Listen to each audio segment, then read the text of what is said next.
Welcome to Red-tastic. Story 1. I, 31 male, am the product of my father's affair. My existence has always been a sore spot for my stepmother and half-siblings, 36 male, 34 female, who have never accepted me as part of the family. Throughout my childhood, I was constantly treated as the mistake. I was excluded from family events, ignored, and even tormented with cruel comments. I wasn't allowed to visit my father's home often, and when I did, it was made very clear I wasn't welcome. My relationship with my father was complicated. He wasn't very present in my life, but he did attempt to reach out occasionally. I don't hold much resentment towards him, but I never had much of a bond with him either, especially given how hostile my stepmom and siblings were towards me. Now, my father is terminally ill and in hospice care. I got a call from my stepmother, who was frantic, asking me to come help handle his end-of-life arrangements. Apparently, they are struggling financially and can't afford the costs associated with hospice care, let alone the funeral arrangements. She expects me to step up and sort everything out, both financially and logistically. To be honest, I'm not interested in taking on this responsibility. I understand that he's my father, but I barely had a relationship with him, and I have even less of one with the rest of the family. It feels absurd that the same people who made my life miserable for being the affair child are now expecting me to save the day because they're broke. I told them that I'm not able to take on the costs or responsibility of arranging hospice plans. I offered to help find resources and make a few calls, but that's as far as I'm willing to go. My stepmother called me selfish and cruel, and my half-siblings have been blowing up my phone, saying I'm abandoning my father in his final days. They argue that since I've got a good job and no kids, I should step up. I can't help but feel like I'm being used here. They spent years rejecting me, but now that they need something, they want to act like family. As I matured, I've tried to be understanding of the anger and resentment they felt for me, and I think it's justified. I ruined their perfect family, but I have moved on, surrounded myself with positivity, love, and kindness. I don't want to be dragged back into this again. Any advice, thoughts, and feedback are welcome. Edit. My parents had 50-50 custody. Neither of them wanted me, and neither wanted to pay child support, so they went for 50-50. My mom's own words. Till I was 12, I spent the majority of time at my grandparents', only spending odd weekends at mom's or dad's. Update. My mom has decided to weigh in too. She called me from one of her drunken trips, slurring and telling me I'm an awful person for not helping with my dad's hospice arrangements. It's ironic how the forces are uniting against me. They all collectively made my life hell. She sounded high, and it was hard to even have a coherent conversation. My stepbrother is relentless, keeps bombarding me with messages about how I owe dad. My stepsister at least is leaving me alone. But I've made up my mind. I'm not getting involved. End of story. Thank you everyone for making my resolution firm. OP, it's funny how they all realize you're a part of the family now that they need your help. I don't even understand how your stepmom could have the guts to contact you after how awful you've said she treated you. The only reason why they want you involved is because they can't afford to do everything by themselves, like you said. If they could, I'm sure you won't even hear a word from them, and they would just ignore you like they've been doing in the past. I support your decision to not get involved. You already offered all the help you could. If they want it, they'll take it. Don't let anyone take advantage of you, and stop picking up their calls. Story 2. Am I the a-hole for catfishing my undergrad sister on Tinder and humiliating her in order to teach her a lesson? Last week, I was using my sister Ashley's phone because mine was dead, and I needed to call a friend to confirm plans. Dialing my friend's number, I saw a Tinder notification of some dude messaging her. Immediately, I asked why she's on Tinder, She's 17. And she grabbed her phone back and said, "None of your business."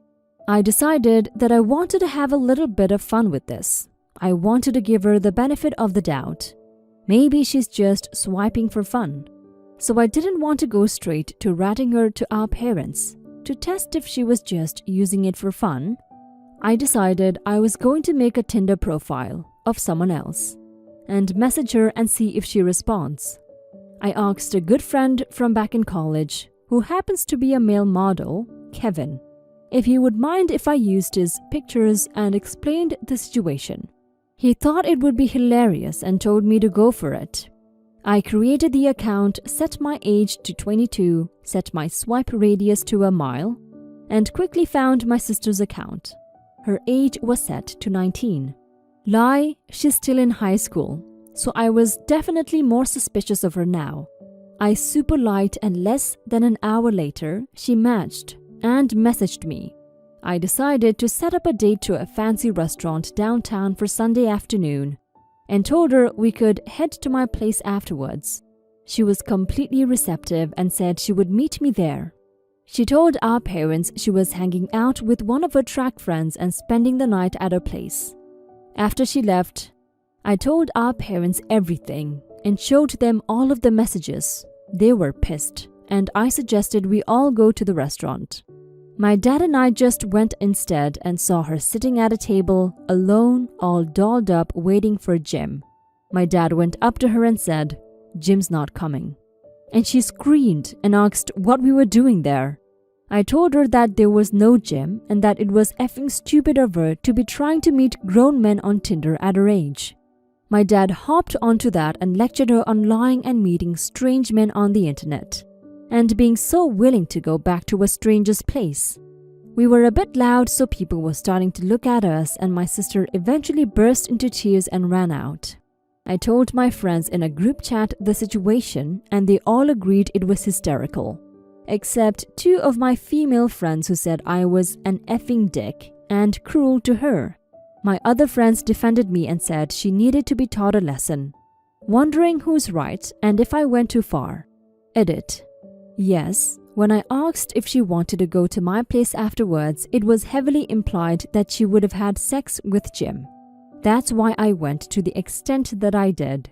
Alright, after reading all these judgments, I came to the conclusion that I'm the a-hole, but I'm the a-hole she needed. If anything, she knows not to be a complete moron when finding people to hook up with on Tinder. And to the people who said she'll never speak to me again, we just finished playing FIFA for the last hour, so... You're the a-hole, OP. At first, I understood why you would be worried for your sister if she's underage and using Tinder, but the way you went about everything else doesn't seem like you're doing it all out of concern. Even if you were somewhat concerned, you were mostly doing it for fun. You thought it would be fun to catfish your sister and then get your parents involved by telling them how you did it and what you did. You're an a-hole for catfishing your sister for fun, OP. Because, let's be honest, that's what it was. Telling your friends in a group chat after everything went down proves that. Now for some comments. You're the a-hole. You played a cruel-ass trick on your sister because it would be effing hilarious. I would have had difficulty, but ultimately probably came down on your side if you had just told your parents when you first saw it. But you devised an elaborate trap first. No, a-hole move.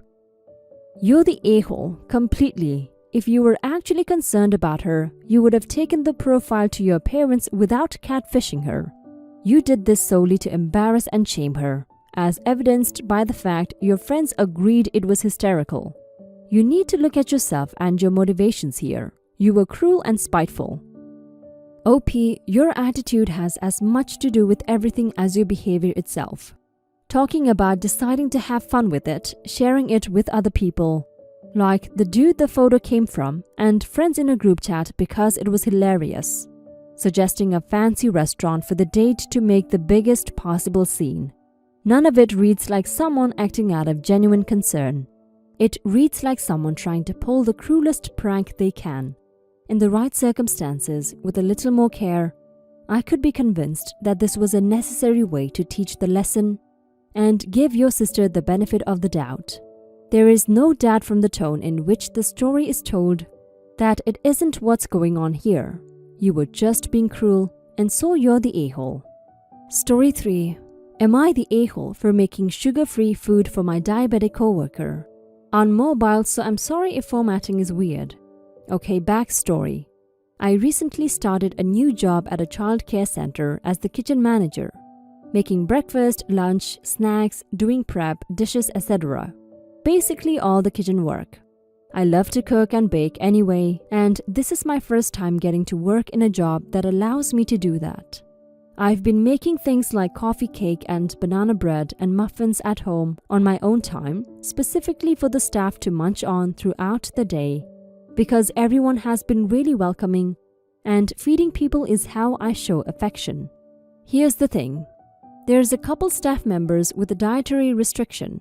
One woman has a soy allergy, one has an egg and nut allergy, one is very diabetic. So I've been modifying all my recipes to accommodate them. Today, I was talking to my boss and telling her about the banana bread I brought in this morning, how I had replaced the eggs and sugar without sacrificing the flavor. The woman with diabetes, Anne, must have been right outside the kitchen when I was talking about how I had replaced the sugar, and she lost her shit. She started yelling that I must have invaded her privacy to find out she was diabetic, and that making things sugar-free without talking to her was me policing her body. Flabbergasted, I tried to explain that as the person making all the food, I have to know everyone's food restrictions, both kids and staff. She then called the other two staff with food restrictions in to expose what I had done.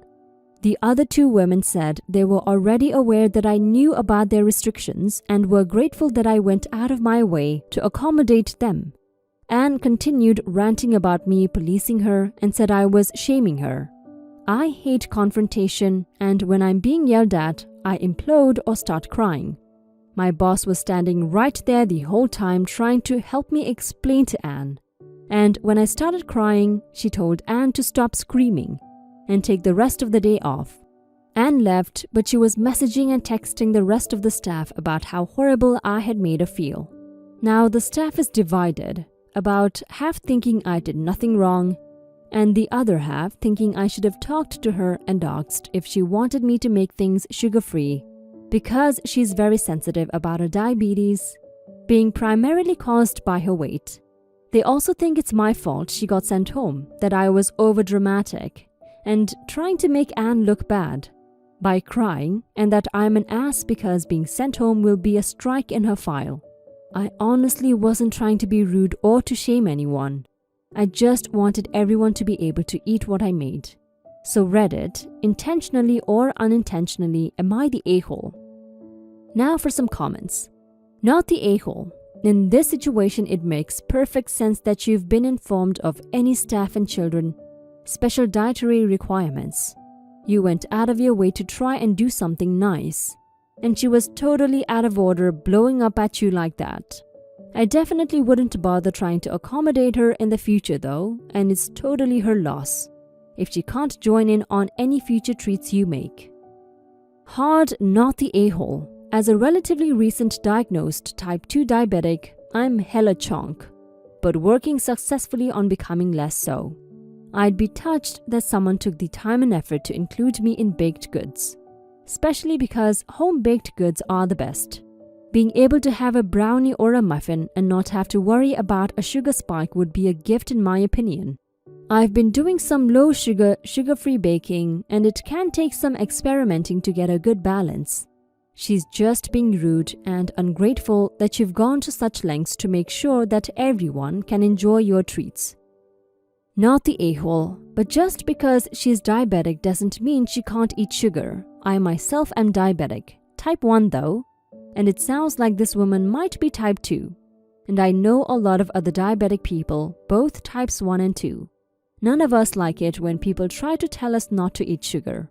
Being diabetic doesn't mean you can't eat sugar. It just means your body handles sugar in a different way. I totally understand where this woman was coming from when she said she felt like you were policing her food intake. She probably felt like you were saying she couldn't take care of herself. You're definitely not the a-hole, but I would still apologize to her and explain the misunderstanding and tell her that you won't be modifying recipes for her in the future unless she specifically asks you to.